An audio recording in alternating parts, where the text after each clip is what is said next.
going. Well, we gotta get you in the picture too. I'm in the picture. Oh, hi. Okay.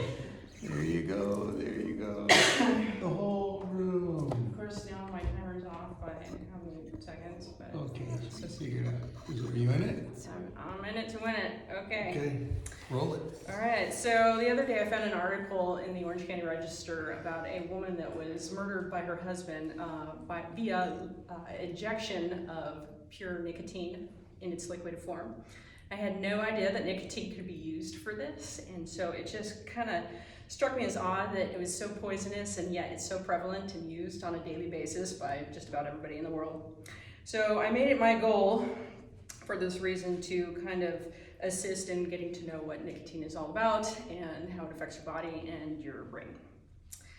And I think it's pretty prevalent because out of a survey that was taken of 22 colleges in the US, one in Idaho, 70%, a little over 70% of all students had tried nicotine as of fall of last 2020. So with that, I'd like to preview 3 points, and that would be what it is and its effects, its methods of consumption, and the physical effects it has on the body as well as the brain. So let's start with just the basics, and that is, what is nicotine?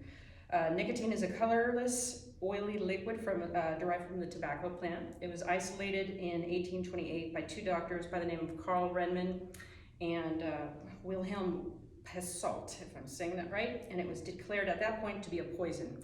It was also used as a pesticide, but that in 2014 was banned as well because of its poisonous properties from the Environmental Protection Agency of the USA.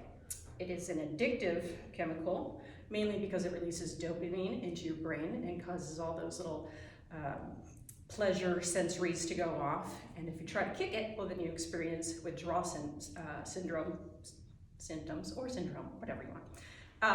Would be irritability, dizziness, sleeplessness. So this kind of encourages the continued use of nicotine. It's also a stimulant because it releases adrenaline, which is the fight or flight response. And in larger doses, it can actually be a sedative too, because it releases beta endorphin, which is that whole runner high effect. So now I think we have a kind of a good idea of what it is and what its effects are. Let's go ahead and talk about methods of consumption. Generally speaking, people usually go to the burning tobacco products, pipes, hookahs, cigars, cigarettes, BDs, cloves, those as well. Or you can go the non-smoking variety, which is the chew and the dip that you put in between your lip and your gum, and it's absorbed through your vessels and into your bloodstream that way. Or you can go the non-tobacco variety, made popular by vape devices, which are devices that basically heat a solution with added nicotine in it and creates an aerosol to be inhaled. You can go the nicotine chewing gum or the trans-epidermal patches that adhere to your skin and slowly release it over time. So many different ways. So now that we have a basic understanding of how to get it into our bodies, let's talk about what it does once it's in there. Tobacco, I know, is attributed to actually causing cancer because of the carcinogens. However, nicotine is not one of those carcinogens. It only aids the rapid growth of cells, cancer cells that are actually there already. It also decreases the tumor suppressor that our bodies make naturally, the CHK2, I believe it's called.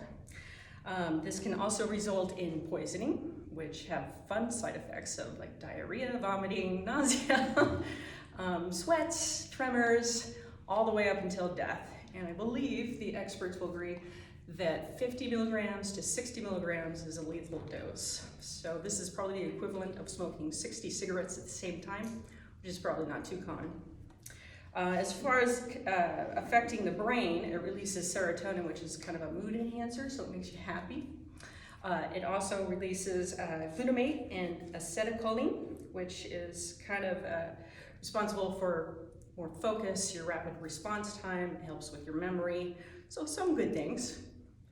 And I'm sure there are many, many more, but these are just a few of the physical effects that take place when you ingest it. So It is my hopes that I've at least given you enough information to kind of make a decision on whether or not you would like to introduce nicotine to your body.